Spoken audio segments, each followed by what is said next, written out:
Saudações a todos, salve Maria. Estamos iniciando aqui mais um TED Talk. Me chamo Pedro e hoje estou substituindo o Guilherme do Vale, que não pôde participar da gravação de hoje. Dessa vez iremos abordar o tema galicanismo e para tal trabalho convidamos aqui mais uma vez o professor Carlos Bezerra. Olá, professor, tudo bem? Tudo bem, Pedro? Tudo Novamente, eu certo. agradecido aí pelo convite e vamos ver se a gente consegue esclarecer alguma coisa sobre essa questão do galicanismo, tema que está em voga, né, hoje em dia. As pessoas têm mencionado muito essa questão do galicanismo, então é importante pelo menos tentar situar o nosso ouvinte sobre esse tema. É um tema, eu acho que é até pouco conhecido no Brasil, né, Pedro? Creio que sim. Não é tão abordado, né? Geralmente são abordagens bem superficiais, né? Sim, eu acho que Seria interessante. tanto o tema do galicanismo, né, contra o ultramontanismo também é pouco conhecido. Mas assim, Sim, são dois movimentos que se chocam, né? O galicanismo é anterior. Vamos falar um pouquinho, né, fazer um histórico, né, e tentar situar e localizar aqui o nosso ouvinte.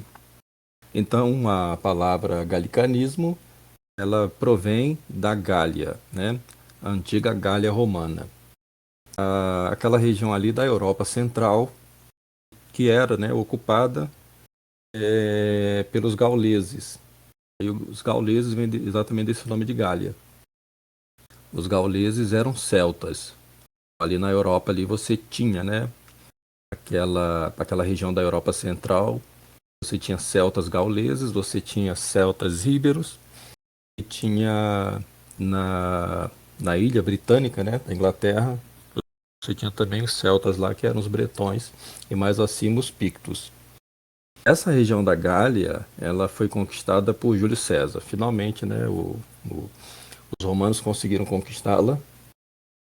Na época de Júlio César, Júlio César era um dos generais romanos assim mais renomados, né? E que se tornou, primeiro formou-se um triunvirato e depois o Júlio César tornou-se ditador. A ditadura era prevista na República Romana. E mais tarde, o Júlio César ele vai se proclamar ditador vitalício. A ditadura na República Romana ela era temporária, né? Acho que não chegava a um ano, né? E geralmente o ditador ele era convocado e o Senado passava plenos poderes a ele para que ele pudesse contornar alguma crise, né? Ou um princípio de guerra civil, ou no caso uma invasão estrangeira. Os gauleses davam muito problema para os romanos. Mas a Gália finalmente é conquistada por Júlio César e mais tarde, né, a Gália vai acabar dando origem à França. Então, quando a gente fala em galicanismo, a gente está falando também da França, né? França, filha dileta da Igreja, vai se formando ali aos poucos, primeiro com os francos, né? Bárbaros germânicos, que vão justamente ocupar essa região depois da fragmentação e queda do Império Romano do Ocidente. Ele vai se compor então o reino dos francos e depois de Carlos Magno, esse reino vai sendo subdividido e vai dando origem, né, à França e à Alemanha. O termo galicano é um termo específico da França. No entanto, depois, né, essa ideia do galicanismo, que a gente já vai falar sobre ela, vai se estendendo também para a região dos Países Baixos até chegar à Alemanha. Mas o movimento começa na França. Então a gente vai remontar aqui um pouquinho no tempo até o século XIII, né, no século XIII, quando começa aquela crise do papado no finalzinho da Idade Média, né, a chamada Baixa Idade Média. É no momento também que a Baixa Idade Média era o auge, né, da cristandade e também nesse momento aí a cristandade vai encontrar, né, essa grande crise do papado que vai culminar no cisma do Ocidente. Então, para a gente entender um pouquinho do galicanismo, é bom entender um pouquinho também do cisma do Ocidente. Lembrando que a ideia galicana, ela é propriamente da França, vai começar na França, mas ela, e por definição, ela é uma ideia de ter uma certa autonomia do monarca em relação ao Papa em Roma, né? Não era uma ideia nova, já, né, quem quiser acompanhar minhas aulas de história no curso que eu tenho no meu canal, já vai verificar que essa disputa, né, entre o poder temporal e o poder espiritual, ela já vinha desde muito tempo. Os imperadores alemães do Sacro Império Romano Germânico já vinham tentando, né, usurpar essa autoridade espiritual do Papa, se não me engano, desde a época de Otto I.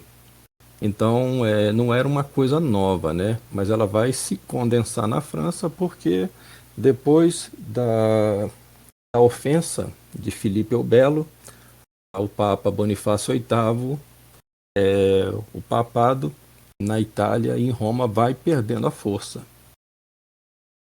Então aí vai culminar com esse cisma do Ocidente, que vai do ano de 1378 até o ano de 1417. Então durou bastante, né?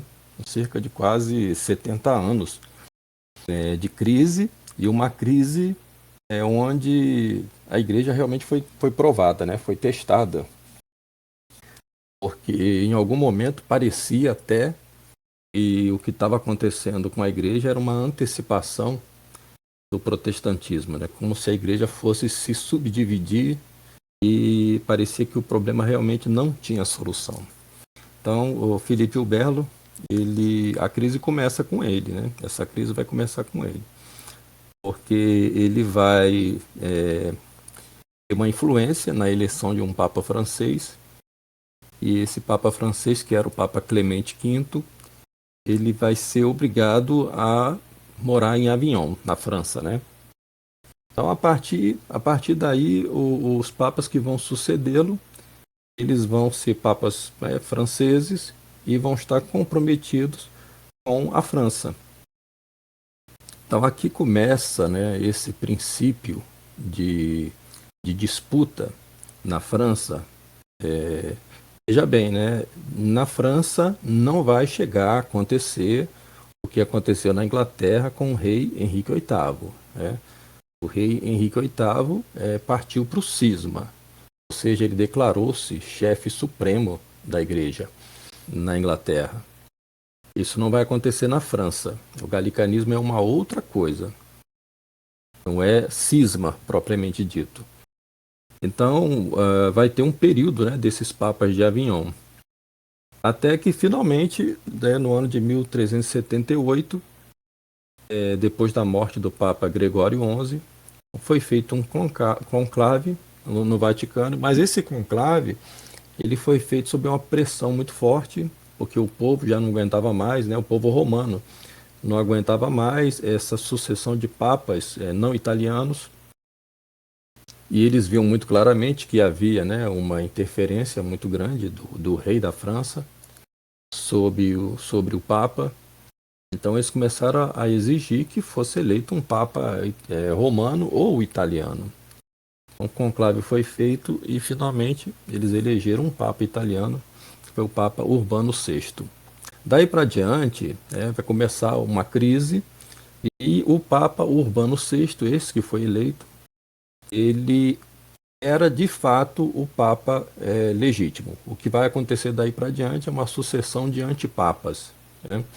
Porque esses mesmos cardeais que elegeram o Urbano VI, depois que sofreram alguma pressão dos cardeais franceses que não participaram do conclave, eles voltaram atrás, né, se reuniram com esses cardeais franceses e deixaram de prestar obediência ao Papa Urbano VI, e ainda no setembro de 1378 eles vão eleger o antipapa Clemente VII. Então esse era um papa de Avignon. Então você vai ter um papa em Avignon e um papa em Roma. O de Roma é o papa verdadeiro, o de Avignon, o papa o antipapa. Então essa situação vai permanecer até chegar ao ponto em que a cristandade vai estar completamente dividida. mesmo, né, alguns santos renomados e tudo já na época, né, com milagreiros, inclusive, né, acho que São Vicente Ferrer vai apoiar o antipapa francês. Nós vamos ter uma sucessão de antipapas. A crise não vai ser resolvida rapidamente, né? Essa crise vai se estender desde o final do século XIV e só vai ser resolvida lá no início do século XV. Mas aí eu estou só fazendo um resumo para a gente entender por que, que esse movimento galicano ele vai se formando aí na França. Então começou de certa forma com essa com esse primeiro momento, né, em que a França tinham eleito alguns papas, né, ou seja, uma sucessão Exatamente. de papas franceses primeiro, aí depois teve esse problema do grande cisma do Ocidente, né. Exatamente, é. O problema do antipapa é porque, né, os cardeais franceses não se conformaram com a eleição de um papa italiano, alegando que houve pressão naquele conclave que elegeu o papa. Então, por isso, eles vão, aqueles próprios cardeais que tinham eleito, né, o papa legítimo, eles vão, Urbano VI, né, eles vão partir para eleger um antipapa. E aí você vai ter um período em que eles vão tentar contornar essa situação e acabam agravando mais a situação, né? Porque depois eles vão fazer um concílio e neste concílio eles vão depor o Papa e aí vai criar um outro problema, né?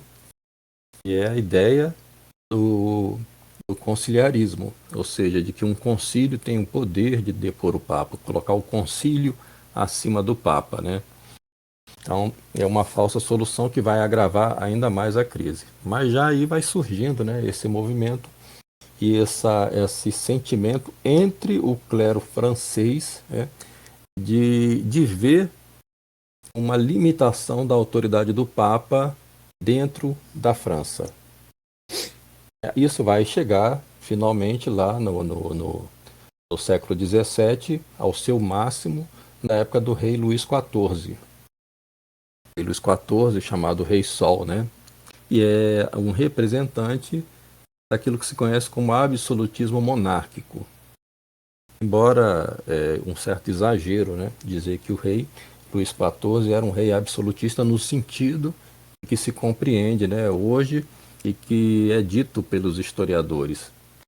A gente vai ver que o Luís XIV, ele, na realidade, ele não era, né, a única voz da França. Havia. O problema é que o clero francês vai aos poucos, né, se afastando do Papa e vai dando, né, essa autoridade do rei, que já havia alguma coisa, né, mas o rei ele vai passar a exigir direitos dele próprio sobre a igreja na França. Aí vai culminar com a declaração do clero galicano, né, que foi redigida por Jacques Bossuet em 1682. E foi quando teve também aquele concílio, né, que foi um pseudo-concílio, digamos. Então, esse pseudo-concílio, né, é o concílio que vai tentar resolver a crise do papado com essa questão do cisma do Ocidente, né? Então você vai ter dois concílios, um que vai acabar colocando, né, o concílio acima do Papa, e depois você vai ter um outro concílio que vai ser considerado falso também, mas o verdadeiro Papa ele vai acabar, né, usando a autoridade dele para validar esse concílio. Pelo menos alguma coisa desse concílio vai acabar sendo validada. Era a maneira também de resolver, né, a crise. O último antipapa, se não me engano, foi curioso isso, né, que foi João 23 também, né, chamado João 23. Sim. E então vai acabar assim, né? Esses antipapas, né? Eles vão renunciar e finalmente o Papa verdadeiro estão fazendo acordo, né, para tentar contornar a crise, porque a cristandade estava, né, praticamente quebrada com isso daí. O risco da igreja se fragmentar era muito grande. Então eles vão construindo esse acordo até ter este concílio, que foi proclamado pelo falso Papa, mas aí o Papa verdadeiro ele vai validar, pelo menos em parte, esse concílio, para que ele possa retomar a autoridade da igreja. Né? Agora, já no concílio de Trento, que vai acontecer depois, já depois da crise, né, da Revolução Protestante, você já vai ver ali alguns cardeais que já estão, eles não vão aceitar algumas resoluções do Concílio de Trento e eles já vão partindo para essa ideia galicana na França. Né? Isso ainda no século XVI. Como eu disse, o galicanismo ele vai chegar ao seu apogeu na época do rei Luís XIV. O rei Luís XIV tinha sido um rei muito esperado pelo povo francês, né?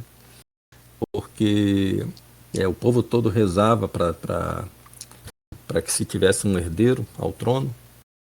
E finalmente esse rei nasceu e ele tinha tudo para ser, né, uma espécie de rei santo, né, ou algo do tipo. Na realidade, ele acabou sendo, né, um tipo Salomão, né, porque foi um rei que teve todas as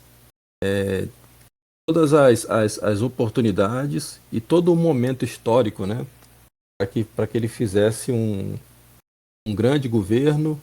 Inclusive, né, foi na época desse rei que Santa Margarida, né, Alacoque, teve a visão de Nosso Senhor pedindo para fazer a consagração ao Sagrado Coração de Jesus. A consagração era para ter sido feita pelo rei, e a consagração do rei. E não foi feita, né? Ele acabou não fazendo. Então, o Luís XIV ele vai acabar criando, né, essa monarquia de Versalhes, que né, na realidade já uma decadência da monarquia, porque da monarquia e da nobreza de forma geral, porque a monarquia na época de Luís XIV ela vai se apoiar sobre uma nobreza de corte, né? A nobreza anteriormente era uma nobreza muito ligada ao campesinato, porque era uma nobreza feudal. E agora você tem uma nobreza de palácio, né? Que o Palácio de Versalhes não é uma coisa pouca, né? É uma coisa monumental. Mas então você vai tirar essa nobreza e vai alojando essa nobreza no palácio. Aí, gradativamente, você vai tendo uma decadência da nobreza francesa, que vai culminar depois na fraqueza deles, onde eles vão praticamente depor as armas na Revolução Francesa. Né? Porque eles vão ser vítimas dessa própria corte luxuosa de Versalhes. Quem já foi em Versalhes sabe do que eu estou falando. E tudo lá em Versalhes é exageradamente belo. Bom, então na época de Luís XIV, essa questão do galicanismo vai bater de frente, né, com o Papa Alexandre VII. Eles vão entrar em conflito com a chamada querela, né, das regalias.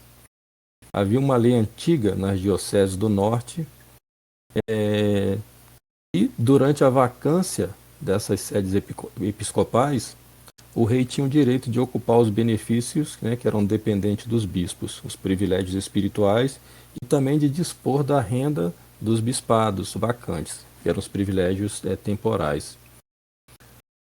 Já em 1673, esses privilégios também foram estendidos ao Bispado do Sul. E aí os bispos na França vão ficando enfraquecidos com essa ingerência do rei. De modo geral, o bispado na França vai ficar calado, não vai ter nenhuma reação. Acho que só 2 bispos, né, que vão ter uma reação. E esses 2 bispos vão apelar ao Papa Aí na época desses acontecimentos já era outro Papa, já era o Papa Inocêncio XI. E o Papa, então, esse Papa Inocêncio XI, ele vai procurar tratar a coisa de forma mais, né, mais suave possível. Primeiro ele vai me enviar, né, uma carta ao rei Luís XIV, com recomendações para que ele retirasse essa lei de 1673. Já nessa época aí, já se falava da infalibilidade papal, né? Mas ainda não havia sido proclamado o dogma. Esse dogma vai ser só no Vaticano I, Concílio Vaticano I. De modo que o próprio Papa ainda tinha alguma dúvida sobre essa questão, né, da infalibilidade. Mas então a falta de energia dele vai fazer com que o clero francês apoie o rei. Então o clero francês vai, né, vai se reunir e o rei vai estar presente. E aí quando vão finalmente fazer essa declaração, né, declaração do clero galicano sobre a jurisdição eclesiástica, 19 de março de 1682. Essa declaração foi redigida pelo Jacques Bossuet. Eu vou ler aqui, né, ela tem 4 pontos que são fundamentais. E aqui, nesses 4 pontos, a gente entende, de modo geral, a questão galicana. Então, ponto primeiro, né, como Pedro só recebeu de Deus um poder espiritual, os reis e príncipes não estão sujeitos em assuntos temporais a nenhuma autoridade eclesiástica. Então, veja bem, né? E aqui eles fazem uma separação dizendo que o poder espiritual foi conferido a Pedro, mas somente o poder espiritual. Nas questões, né, ligadas à política, as questões temporais, né, o Papa não pode ter nenhuma autoridade. E é o absurdo da coisa, né? Não poderão, por conseguinte, ser direta ou indiretamente depostos, nem seus súditos, desligados da obediência e fidelidade a eles, em virtude do poder eclesiástico das chaves. Isso aqui praticamente, né, estava rasgando aquele documento do Papa São Gregório VII, que é o contrário disso aqui, né? São Gregório VII dizia o contrário, dizia que o Papa tinha um poder, inclusive, de depor, né, o rei. Ponto 2. O pleno poder da Sé Apostólica em assuntos religiosos é restrito pelos decretos do Concílio de Constância sobre a autoridade dos concílios ecumênicos. Estes foram, em todos os tempos, fielmente observados pela Igreja Galicana. Permanecem constantemente em vigor. Não são de autoridade duvidosa, nem foram promulgados unicamente para o período de cisma. Esse aqui é esse documento do clero galicano, né? Na época lá do cisma do Ocidente. O ponto 3. O exercício da jurisdição papal regula-se pelos cânones. A seu lado, persistem também em absoluta validade as normas, tradições e organizações da França e da Igreja Galicana, bem como os critérios dos Santos Padres. Ponto 4. Em matéria de fé, o Papa tem a parte principalíssima, mas sua decisão não é irreformável se lhe não aceder o consentimento da Igreja Universal. Então, isso tudo aqui é em função da não proclamação do dogma, né, da infalibilidade papal. Isso vai ser um debate que vai permanecer até o século XIX. No século XIX você ainda vai ter essa disputa desse clero galicano, mesmo depois, né, da Revolução Francesa, porque isso aqui já é um princípio daquilo que a gente vai ver na Revolução Francesa. Quando tiver essa divisão na Igreja Francesa, né, quando sai a Constituição Civil do Clero. Durante o período revolucionário, você vai ter basicamente uma diferença muito pouca. Eu acho que 48, 47% do clero francês vai apoiar a Constituição Civil do Clero, vai assinar, e os 52, 53% não. Aí vai se formar essa luta, né, na Igreja da França entre os refratários, que são aqueles que não assinaram a Constituição Civil do Clero, e os juramentados, né? Aqueles que juraram fidelidade à Revolução. E dessa parte aí, do clero francês, que tinha essa ideia, né? Porque o que vai acontecer na Revolução Francesa é exatamente isso, né? É procurar fazer uma separação da igreja e do Estado, que vai acabar, né, de fato, conseguindo durante o período revolucionário e mais tarde com Napoleão. Então, esse mesmo clero que apoiou a Revolução já tem, né, esse histórico galicano já desde do cisma do Ocidente, vai alcançar seu apogeu com Luís XIV, vai se desdobrando até chegar à Revolução Francesa, e a partir daí você vai ter esse surgimento do catolicismo liberal, que vai justamente culminar no Concílio Vaticano I. Você vai ter uma resistência a isso, a outra parte, né, do clero da Igreja Universal, que são o movimento ultramontano. O movimento ultramontano vai ser aquele movimento que vai defender a autoridade do Papa, né, a autoridade absoluta do Papa. Mas o inimigo já tinha avançado bastante. Então, no final das contas, né, o Concílio Vaticano I ele vai fazer a declaração, né, do dogma da infalibilidade papal, o que vai ser uma grande derrota, né, para os liberais e para o galicanismo. Mas depois de São Pio X, a gente vai ter aí um retorno, né, dos modernistas, a tal ponto que hoje, depois do Concílio Vaticano II, né, nenhum Papa usa mais a infalibilidade. Então, não se fala mais também nessa ideia, né, de galicanismo, nem de ultramontanismo, porque hoje nós temos uma igreja universal que tem uma outra doutrina, né, e essa outra doutrina é ecumênica, é liberal, é modernista. Então não há mais esse problema, né, do galicanismo. Essa coisa do galicanismo surge de volta agora, parece uma acusação feita, né, contra a fraternidade sacerdotal São Pio X. Me parece que os sede-vacantistas, né, têm essa... Eu não sei exatamente... Creio que tanto os sede-vacantistas quanto os continuistas, os ditos continuistas, usam esse mesmo argumento, né? Pois então, né? Vamos então, primeiro situar o nosso ouvinte nessa questão da crise da Igreja, depois do Concílio Vaticano II. Então, nós fizemos um histórico aqui do galicanismo. O galicanismo era algo, né, restrito à França. Depois do rei Luís XIV, vai se estender para os Países Baixos, chegar até a Alemanha, vai conservar esse nome de galicanismo, mas a ideia fundamental do galicanismo, ela não é uma ideia de cisma, mas é uma ideia de que o rei, em seu território, ele tem mais autoridade do que o Papa em certos assuntos. Isso também concede ao bispado daquele território maior autoridade, né? Ou seja, era isso que eles reivindicavam, né? Certas disposições que partiriam do Papa em Roma poderiam ou não ser acatadas no território francês, dependendo do rei, né? E também dependendo dos bispos. E o rei teria também esse poder, né, de nomear os bispos em caso de vacância. Ou podia prolongar essa vacância de acordo com o seu interesse e podia também reter os bens, né, tanto espirituais como temporais. Basicamente, essa é a ideia galicana.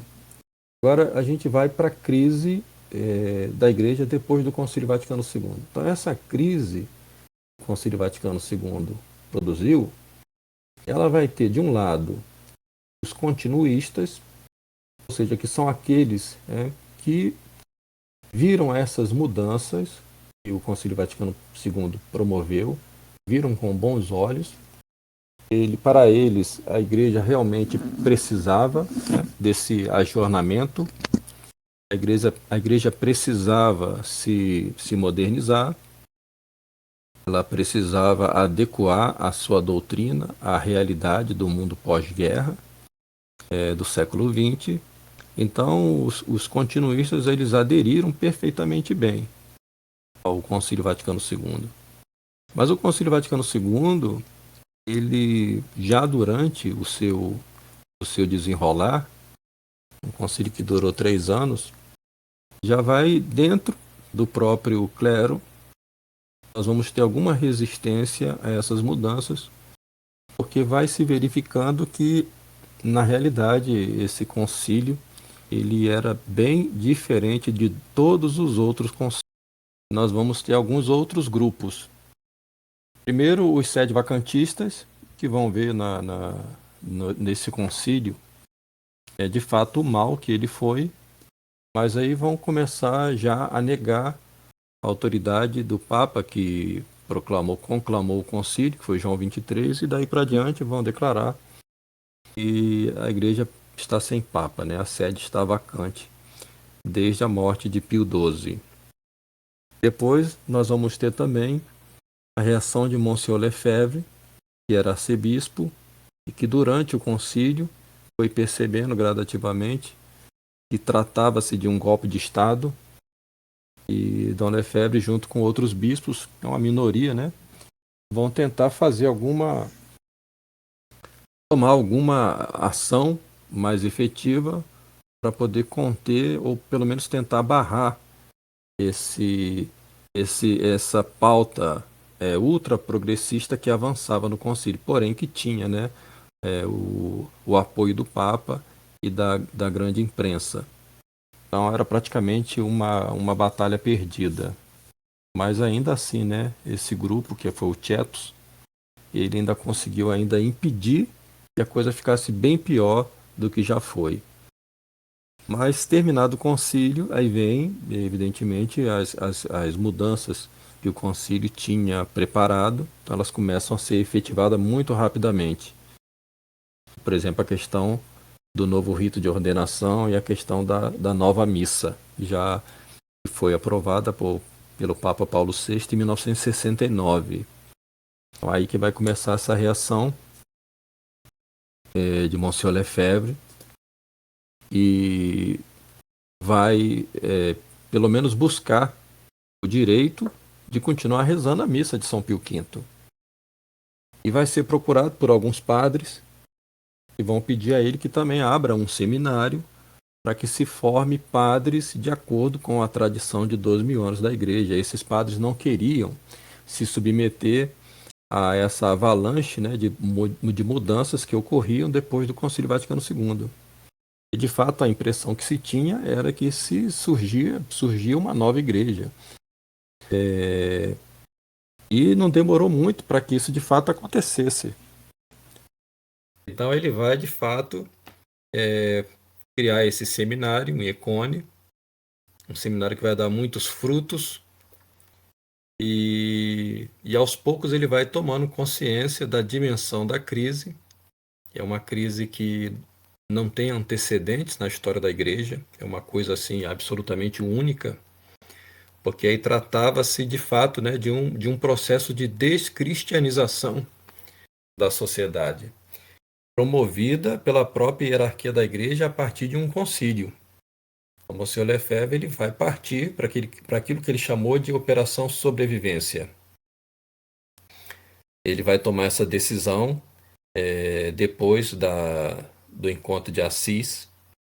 O encontro de Assis foi um tremendo de um escândalo, né, promovido por João Paulo II.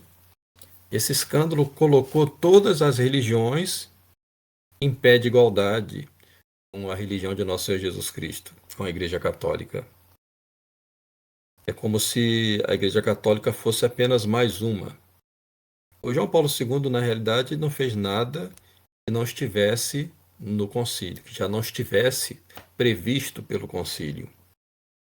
Monsieur Lefebvre vai tomar a decisão, então, de fazer as sagrações episcopais, que vão ser efetivadas em 1988, porque ele percebeu muito claramente que a morte se aproximava para ele e acabaria ficando o seminário sem bispos para ordenar padres. Era necessária, então, essa chamada Operação Sobrevivência. Dessa Operação Sobrevivência vai vir o castigo imposto pelo Papa João Paulo II. João Paulo II vai fazer um documento chamado Ecclesia Dei Afflicta, no qual ele excomunga Monsieur Lefebvre, excomunga Monsieur de Castro Maia, bispo da Diocese de Campos, que tinha também apoiado Monsieur Lefebvre e foi a essas sagrações em Ecônia, e excomunga também os 4 bispos sagrados por Monsieur Lefebvre. Mas nesse documento continha também uma porta aberta para aqueles padres da fraternidade que quisessem se afastar de Monsieur Lefebvre, sob pena de excomunhão também, mas dando-lhes o direito de rezarem a missa de São Pio V, desde que aceitassem o Concílio Vaticano II e todas as suas disposições, inclusive a missa nova e o novo Código de Direito Canônico. Então, a partir daí, nós vamos ter esse outro grupo. Então, basicamente, essa crise da igreja ela vai se resumir a esses 4 grupos. O primeiro grupo, os continuistas, que são a maioria, né? O segundo grupo são os sedevacantistas, que já não veem mais esses papas como papas legítimos, portanto, a sé está vacante desde a morte de Pio XII. Depois nós temos a reação de Dom Lefebvre e seu posicionamento muito equilibrado, nem tanto parte para um rompimento definitivo com Roma, para que não se caracterize um cisma, e ao mesmo tempo, mesmo reconhecendo a autoridade do Sumo Pontífice, prefere seguir obedecendo Deus do que a esses papas conciliares. Por isso que essas excomunhões elas são inválidas, porque primeiramente a lei maior da igreja que deve ser obedecida é a salvação das almas. Se o Papa trabalha contra a salvação das almas, o Papa não deve ser obedecido. A igreja, ela foi criada por nosso Senhor Jesus Cristo para que as almas possam ir para o céu. É dever da igreja cristianizar o mundo e não descristianizar, como fazem os papas depois do Concílio Vaticano II. Então, essas excomunhões, evidentemente que elas são inválidas, porque elas violam esse mandamento maior da igreja. Mas aí nós vamos ter esse posicionamento de Dom Lefebvre e depois o posicionamento dos que buscaram um acordo ou se submeteram a um acordo com Roma.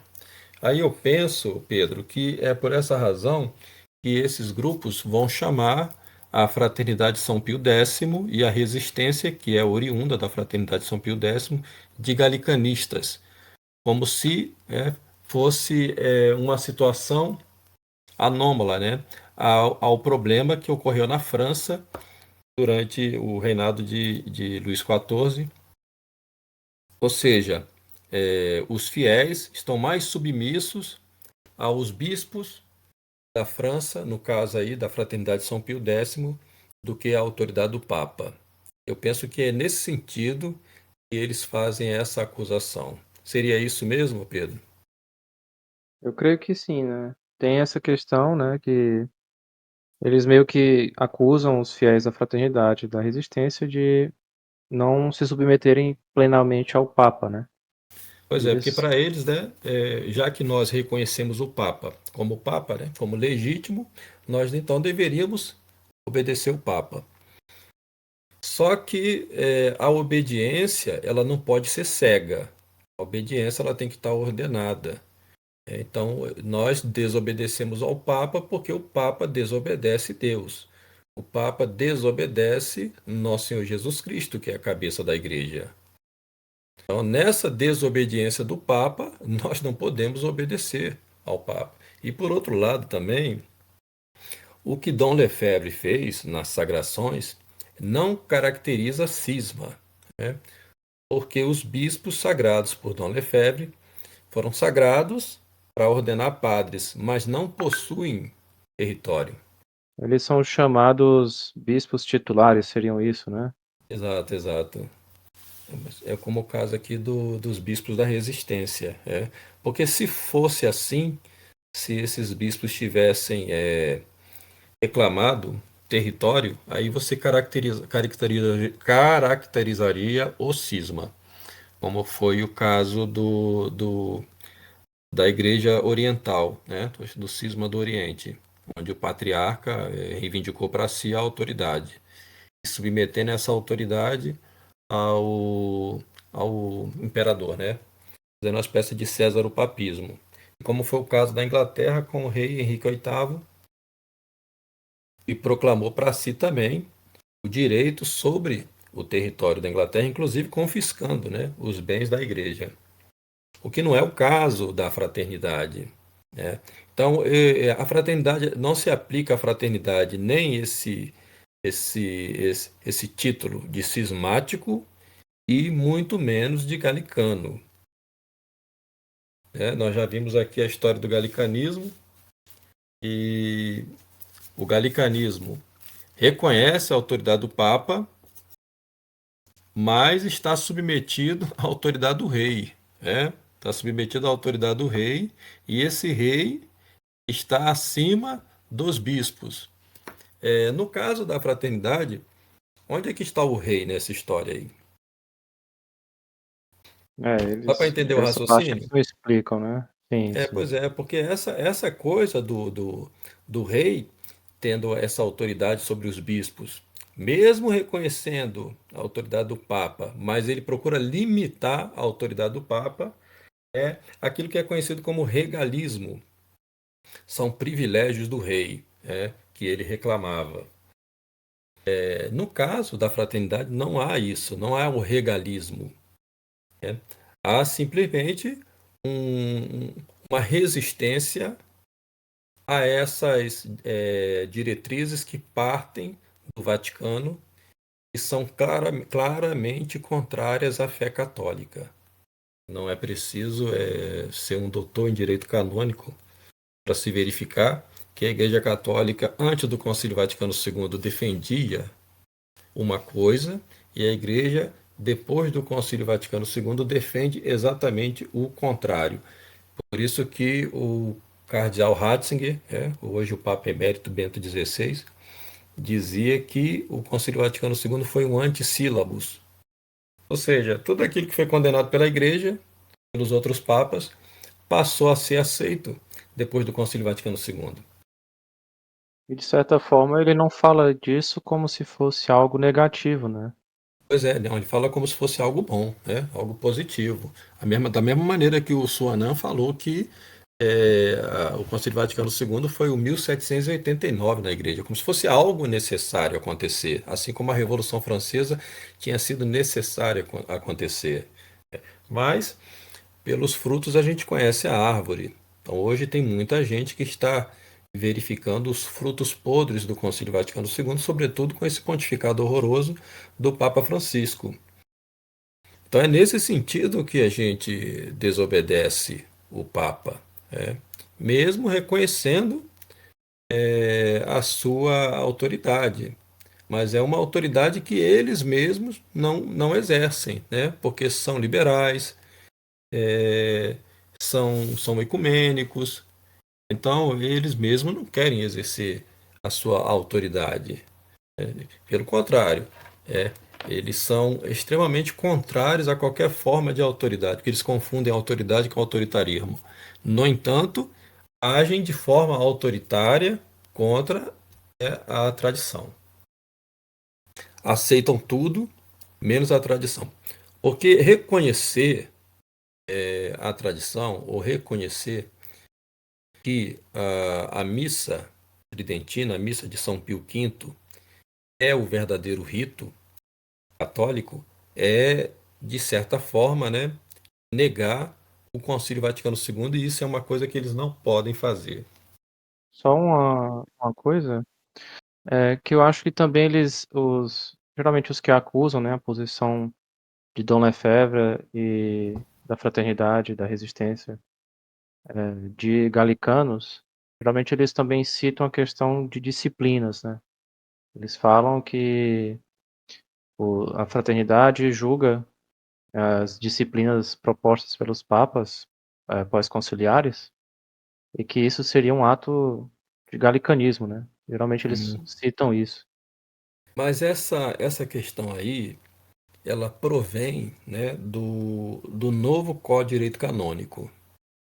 É, como o Concílio Vaticano II ele adotou uma outra doutrina, que não é a doutrina católica, né, é a religião do homem, é evidente que a partir daí toda a estrutura da igreja tinha que ser modificada. Então é por isso que eles vão fazer o novo Código de Direito Canônico. Esse novo Código de Direito Canônico dá uma abertura para uma série de coisas que são contrárias à doutrina da igreja. Então, pouca gente conhece, né, esse fato aí, desse novo Código de Direito Canônico, o estrago que ele fez e que continua fazendo. Então, uma das lutas, né, eu não sei se é o caso também da fraternidade, eu penso que sim, mas a resistência é ser contrário a esse novo Código de Direito Canônico. Dom Lefebvre, se eu não me engano, esse novo Código de Direito Canônico é de 1983, é da época de João Paulo II, né? Isso, é isso mesmo. Então, por isso que essas disposições elas não podem ser aceitas, né? E a gente vai vendo que isso é uma porta aberta para isso que está acontecendo, por exemplo, na Igreja da Alemanha hoje. A Igreja da Alemanha hoje está praticamente, né, se declarando independente de Roma com essa agenda, é, essa agenda LGBT na Alemanha que quer porque quer promover a ordenação de homens casados, quer promover casamentos homossexuais, etc, etc. Então isso tudo já é uma consequência desse novo Código de Direito Canônico. Inclusive a questão também do divórcio, né, que o Papa Francisco tem promovido, o divórcio católico, a comunhão, né, para aqueles que estão em segunda união, etc, etc, que ficou, né, numa nota de rodapé lá da encíclica do Francisco Amoris Laetitia, em que deixa aberto isso tudo, e daí a reação daqueles quatro cardeais que vão, né, formar aquele documento conhecido como Dúbia, que nunca foram respondidas pelo Papa Francisco. Mas é engraçado que eles deveriam verificar que o novo Código de Direito Canônico dá abertura para isso tudo. Então é por essa razão que nós dizemos não para essas disposições que emanam desse novo Código de Direito Canônico. Então seria preciso também, né, para se contornar essa crise, rever isso tudo. Era necessário rever também. Porque do novo Código de Direito Canônico vai dar origem a uma série de outras coisas, inclusive lá depois ao catecismo, né? É o amarelinho aí, o catecismo de 1992, se não me engano, né? Isso, esse é desse ano mesmo. É aquele catecismo que já ensinam coisas que já estão em desacordo do que já era ensinado antes, né? Bem antes. E tudo isso vai Como, caminhando, né, para aquele, sim, primeiro, o pedido de perdão que João Paulo II vai fazer com relação à questão judaica, e depois também o João Paulo II também vai fazer um documento, não sei se os ouvintes já tiveram a oportunidade de ler, em que ele vai fazer um acordo com com a Igreja Luterana, reconhecendo as teses de Lutero. Esse documento aí é um documento de João Paulo II. Hoje a gente fica um pouco escandalizado, né? E pouco não, muito escandalizado quando vê a figura de Lutero lá no Vaticano, lá o Papa Francisco recebendo as teses de Lutero com uma estatuazinha de Martim Lutero. Mas isso aí já é uma consolidação daquilo que João Paulo II fez. E que também já estava previsto nesse novo Código de Direito Canônico. Assim, esse novo Código de Direito Canônico, ele fundamenta canonicamente, legalmente, uma nova religião, uma nova doutrina. E como é que a gente pode, né, seguir a essas disposições? Agora, isso, por outro lado, não quer dizer e esses papas não são papas. Então como se explicaria, há alguma forma de explicar por que seria lícito, né, desobedecer, assim, de maneira tão radical, essas disposições desses papas pós-conciliares, assim? Porque algumas pessoas dizem que é ilícito sempre, né, desobedecer essas decisões dos papas com relação à doutrina e à disciplina, etc, né. Essa coisa de dar a autoridade, né? Porque a autoridade emana de Deus, né? Deus é a autoridade. O Papa, ele é um veículo dessa autoridade. Ele possui autoridade, mas ele não é a autoridade. Então, se você coloca o Papa como a autoridade, você estabelece aí uma espécie de papolatria.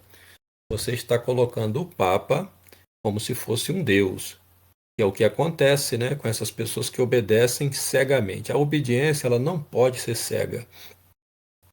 A obediência, ela deve ser sempre na verdade. Por exemplo, a obediência numa ação criminosa, ela não é obediência, ela é cumplicidade.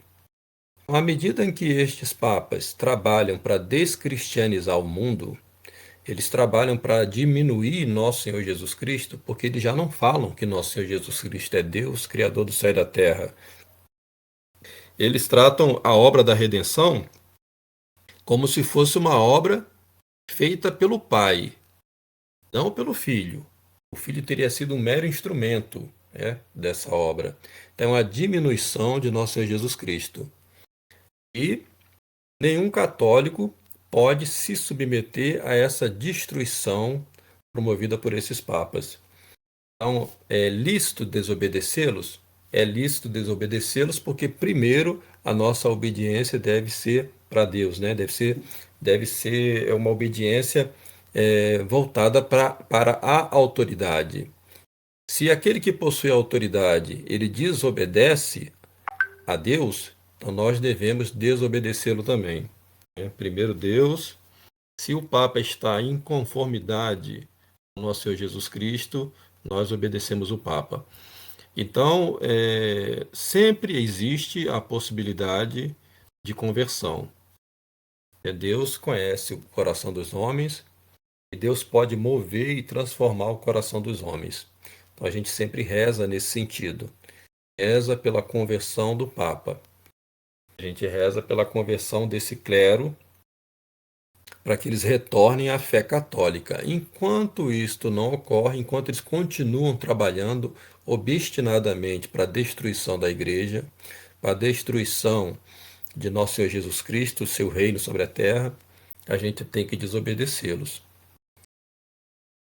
Então, assim, é um equilíbrio, uma posição muito delicada, muito equilibrada, mas eu considero a posição mais coerente dentro dessas quatro que eu citei. A posição dos continuistas, dos sede-vacantistas, dos acordistas. A posição mais coerente é essa que reconhece, né, mas resiste, porque é o que se pode fazer. Agora, isso daí, ao que me parece, essa pecha de galicanismo é só uma maneira para que se tente desqualificar toda a luta, né, da Fraternidade Sacerdotal São Pio X e da resistência. A resistência se dissociou da fraternidade porque a partir de 2012 deu-se a impressão de que a fraternidade buscava alguma forma de acordo com Roma.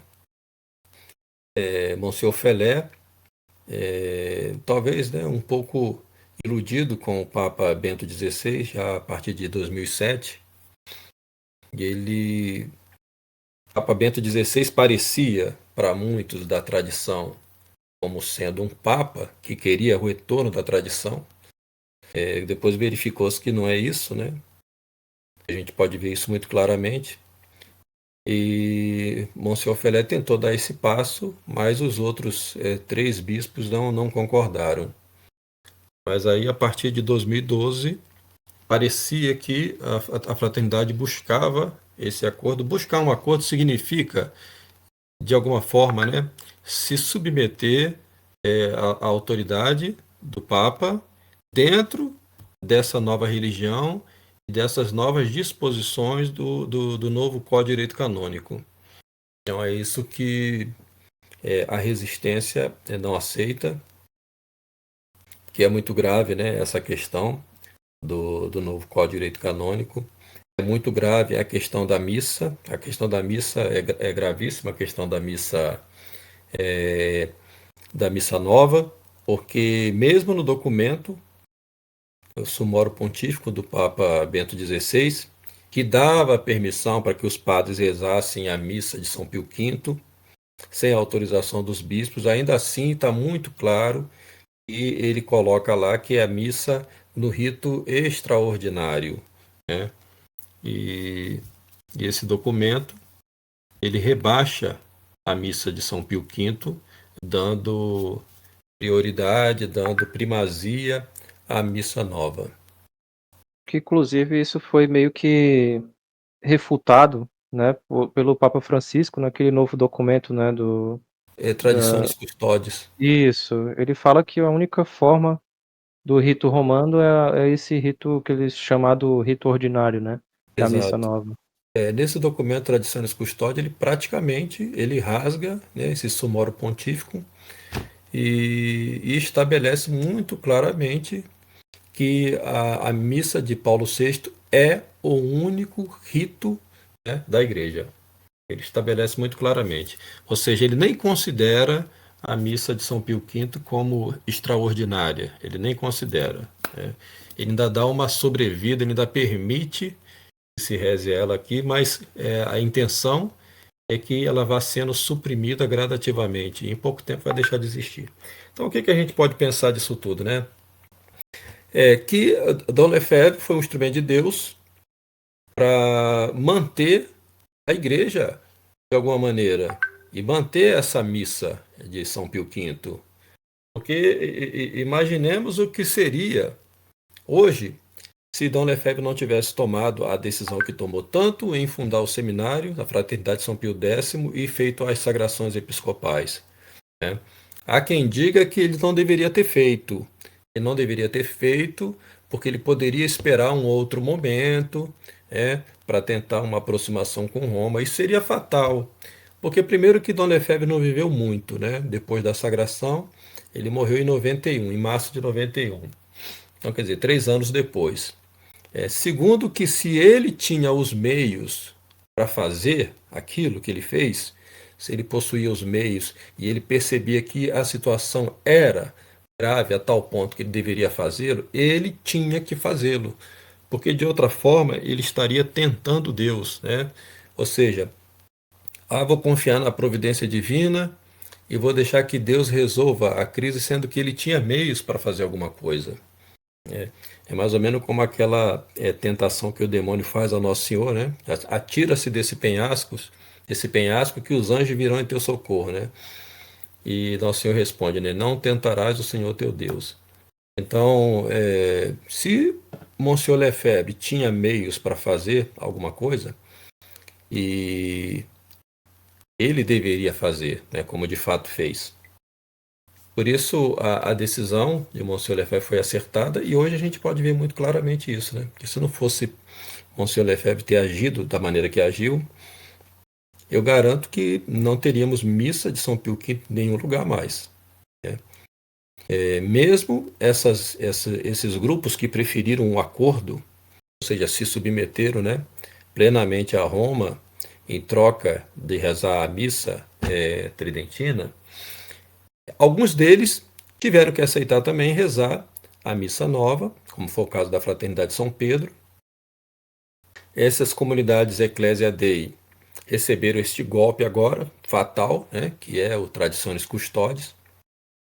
A administração apostólica São João Maria Vianney, que era herdeira de Campos, de Dom Antônio Castro Maia, já se entregou completamente, já fazem hoje, né, uma missa birritualista e já rezam também missa nova, missa tridentina. E os demais, comunidade Ecclesia Dei, com o tempo, vão sendo obrigadas a abandonar a missa de São Pio V e aderir à missa nova. É uma questão de tempo, né? Isso tudo vai ser uma questão de tempo. Então, como é que a gente pode criticar o posicionamento de Dom Lefebvre da fraternidade e da resistência, né? Então, eu penso que essa pecha de galicanismo, ela é anacrônica, como ela é injusta também.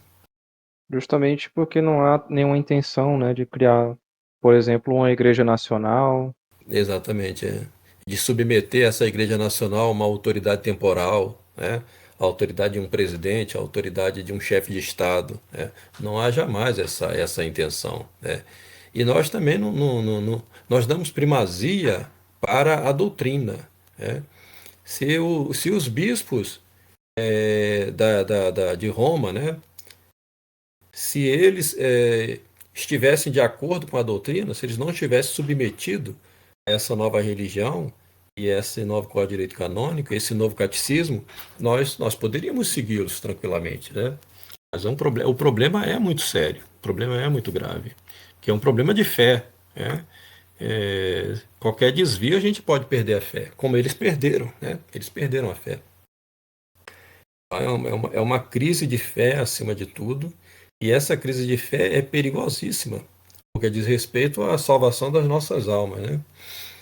Então, buscar aproximação com Roma é perigoso. É perigoso porque a história prova isso, né? Todos aqueles que buscaram aproximação com Roma, em algum momento, acabaram caindo.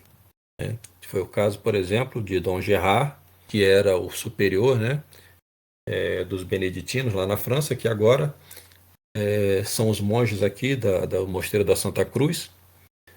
Dom Gerard, ele foi se afastando de Dom Lefebvre e foi aderindo a João Paulo II, justamente por essa razão, né, de não querer se afastar de Roma, mas ao mesmo tempo queria manter a tradição.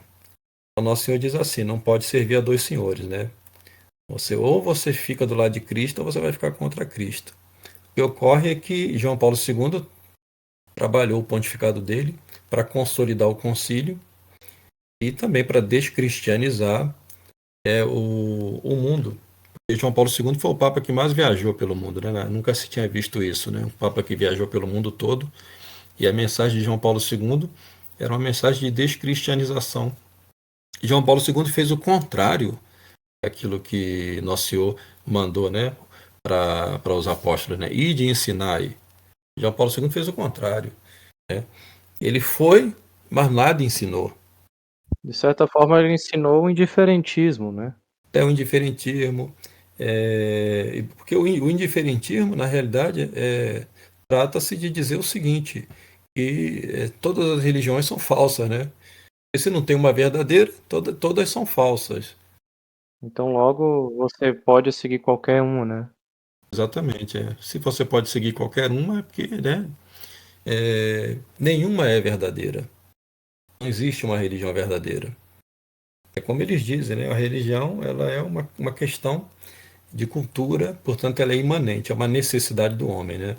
E, portanto, o homem é que Deus em si mesmo, né? É claro que eles não vão dizer isso explicitamente. Eles vão simplesmente dizer que o homem é uma espécie de espelho de Deus, no qual Deus contempla-se a si mesmo, ou seja, Deus passa a adorar a sua própria criação. É uma coisa assim, sabe? É impensável isso, é impensável. Mas é assim, né? Essa é a doutrina deles. Então a gente não pode submeter a isso, porque a gente perde a fé, porque é uma doutrina voltada para o homem, uma espécie de idolatria, né? E ao mesmo tempo, a gente não pode também cair no cisma, né? Ou cair nesse vácuo, esse vazio, que é o sede vacantismo, porque como se resolver essa crise? Muitos deles falam que, por exemplo, um dia São Pedro vai vir, vai aparecer e vai escolher um papa a dedo, assim. né? Tem várias coisas, mas que são muito, geralmente, temerárias, né? Pois é. Mas ainda assim, né, se fosse dessa maneira, eu acredito que Deus vai resolver essa crise de alguma forma. Mas de qualquer forma vai ser de cima para baixo, né? Não vai ser, não vamos ser nós que vamos tomar para nós essa autoridade que pertence a Deus. Nós temos que tomar cuidado com isso, porque usurpar essa autoridade de Deus, essa autoridade, porque quem pode depor o Papa, né? Quem é que pode depor o Papa? Nós já vimos lá no princípio do galicanismo, né? Do concílio, e que foi feito para justamente depor o Papa. Isso depois foi condenado, né? Essa ideia conciliarista de que um concílio está acima do Papa. É que no caso eles falavam meio que o concílio teria uma força coercitiva, né, contra o Papa, né, Exatamente, num é. caso desses. Mas isso aí foi declarado herético, né? Então, na realidade, não. O concílio, nenhum concílio pode estar acima do Papa. Mas o Concílio Vaticano II é pior do que o conciliarismo, porque o Concílio Vaticano II pôs um concílio acima da própria igreja. O Concílio Vaticano II usurpou a igreja de nosso Jesus Cristo. Ele usurpou a igreja de nosso Senhor Jesus Cristo e quis criar a religião do homem. Então ainda consegue ser pior do que o conciliarismo. É uma heresia pior, né? E então a obra de Monsieur Lefebvre foi uma obra feita para preservar essa chama acesa, né? A chama da fé, a chama é o coração, né? Da igreja. Agora essa crise vai até onde Deus permitir. Vai até onde Deus permitir. Agora eles são obstinados, né? Essa Roma modernista, anticristã, é obstinada. Eles vão caminhar até o amargo fim, né? Então, rezemos por eles para que peçamos a Deus a intercessão de Nossa Senhora, para que mova o coração desses homens, para que eles retornem à verdadeira fé católica, né? Enquanto isso não acontece, essa crise vai só piorando, vai só se intensificando. O senhor tem mais alguma coisa para acrescentar? Não, eu acho que deu para dar um panorama da situação geral, tanto da crise, né, quanto dos posicionamentos diante da crise, quanto da questão galicana, e por que que o posicionamento da fraternidade e da resistência não é um posicionamento galicanista, até porque isso é anacrônico, né? O galicanismo praticamente deixou de existir no Concílio Vaticano I. O Concílio Vaticano I, ele, né, definiu a infalibilidade papal, então essa questão ficou resolvida. Ficou resolvida tanto que não se falava mais nisso, né? O Concílio Vaticano II é uma outra coisa, que nada tem a ver com o Concílio Vaticano I. O Concílio Vaticano II, que deveria se realmente a convocação do Concílio Vaticano II tivesse sido com boa intenção, deveria ser o Concílio Vaticano II uma continuidade do Concílio Vaticano I, que foi interrompido pela, pela Guerra Franco-Prussiana e depois pela questão da unificação da Itália, né? Mas não foi assim, né? Foi uma outra coisa. Vai caber lá aos historiadores do futuro fazer uma definição melhor do que foi esse Concílio Vaticano II no momento em que essa crise for resolvida, porque enquanto essa crise persistir, agora com toda essa crise, a gente não pode deixar de ver a importância da obra de Monsieur Lefebvre e esse interesse que a gente vê hoje, principalmente da juventude, com relação à missa tridentina e tudo que emana dela, né? Tudo que emana da Santa Missa. Por quê? Doutrinas, disciplinas, né, tudo. Exatamente, é a ideia, por exemplo, né, das virtudes, né, preservação das virtudes, a questão da moral, tudo isso vai acompanhando, né, em bloco a doutrina católica. E ao passo que a doutrina da Igreja Conciliar, ela vai demolindo isso tudo. Porque para eles, os dogmas são reformáveis, a revelação ela continua em processo evolutivo. Então eles vão, avançando, cada papa avança mais com essa agenda que eles têm, a gente não sabe até onde é que vai. E o que, que a gente pode fazer, a não ser tentar manter, conservar, né, a fé católica. E nós estamos inseridos, né, nesse mundo, não tem como a gente voltar no tempo. A gente também não pode viver anacronicamente sonhando com um passado que já não existe mais. A gente vive um mundo em ruínas, uma civilização despedaçada, descristianizada, mas Deus nos escolheu para viver este momento. Então, nós temos que lutar, né, com aquilo que a gente pode. Com aquilo que a gente pode. Como? Para preservar a nossa fé, preservar a nossa família, preservar nossos filhos desse mundo inimigo de Deus, esse mundo inimigo de Cristo, procurando dar formação moral para os nossos filhos, procurando os sacramentos, o socorro espiritual, procurando fornecer a nossos filhos uma base moral, procurando também, né, conhecer, estudar a crise da igreja, procurar compreender a doutrina da Igreja Católica, procurar viver de acordo com essa doutrina, mesmo que isso custe muito para nós, porque o mundo inteiro está contra nós. Mas a gente precisa ter essa coragem para enfrentar isso tudo.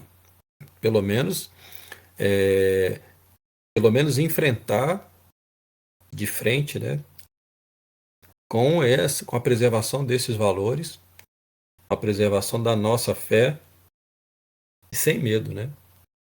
Sem medo. Porque a gente ceder em algum ponto, a gente vai como que também, né, contribuindo para essa destruição. Dona Efébre dizia isso: eu não quero que na hora do meu juízo, diante de nosso Senhor Jesus Cristo, ele diga para mim: você também foi mais um a destruir a minha igreja. Então, da mesma forma, né, que Dona Efébre disse isso se aplica a cada um de nós também, mesmo como leigo, né? Mesmo como leigo, muito mais para esses, para essa hierarquia. Por exemplo, agora, né, o Bento XVI está, nem sei se ainda está vivo, né, mas está muito próximo da sua morte. Mas ao que parece, né, não há nenhum arrependimento, né, nenhum arrependimento, nenhum desejo de dizer alguma coisa e reconhecer, né, que cavaram um buraco fundo demais. Outros fizeram isso antes de morrer. Acho que foi um caso de um desses cardeais alemães que chegou a dizer isso, não me recordo o nome dele.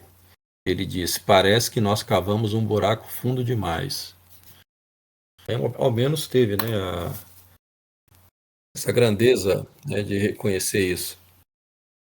Sim, pelo menos assim, no fim da vida, pôde perceber o erro, né? E quem sabe Deus tenha salvo essa alma, né? Pois é, porque pelo menos disse, né?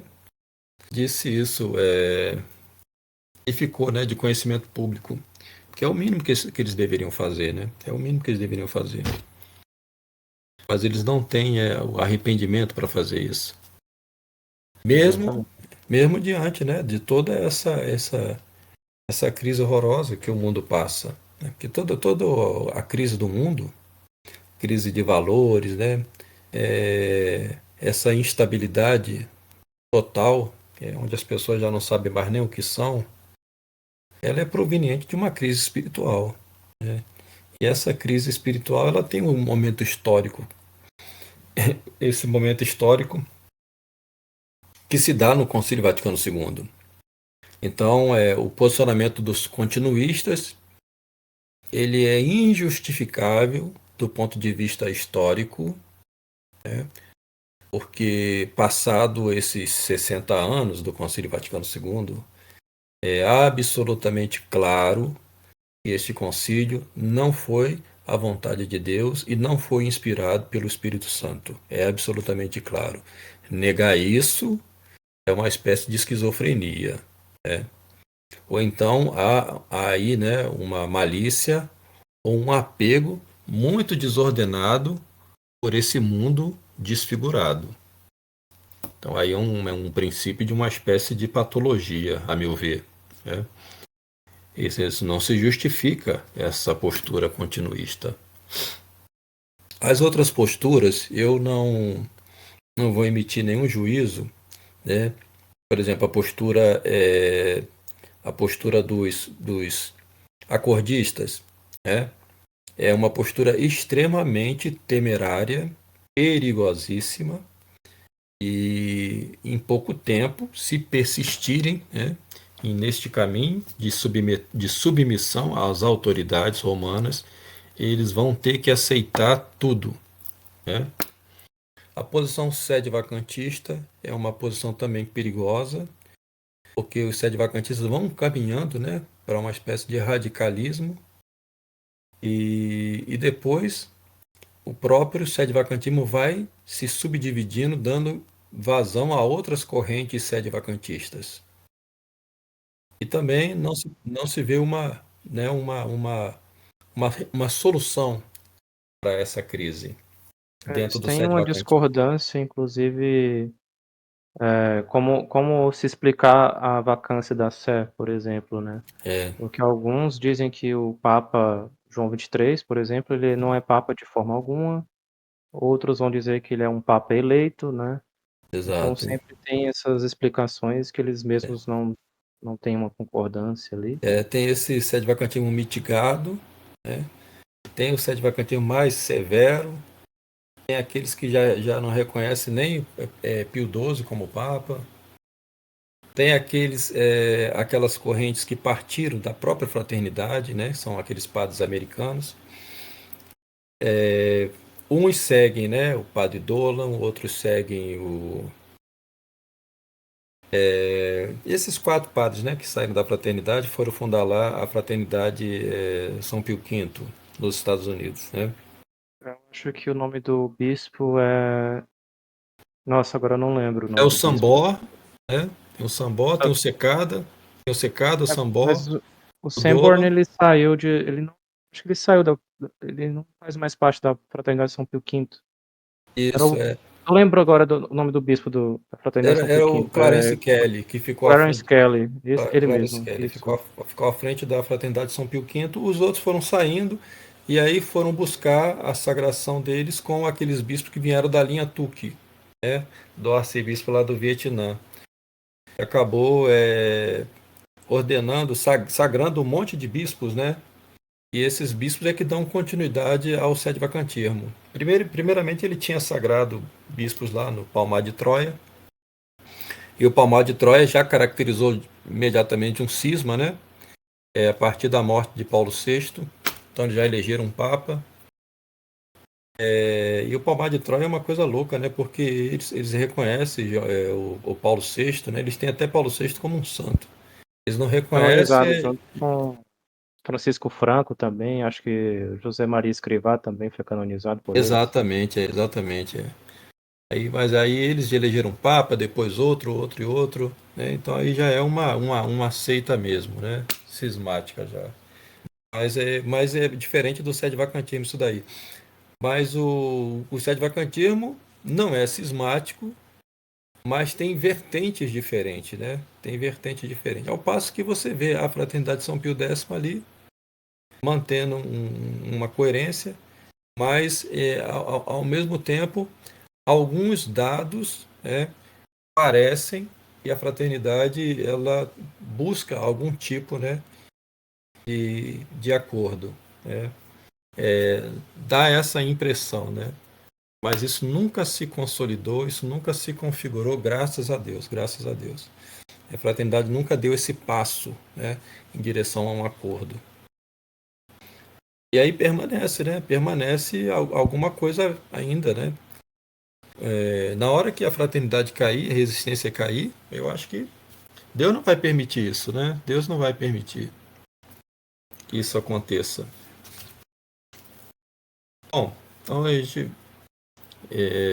vamos rezar, né? Para que a fraternidade, a resistência permaneçam.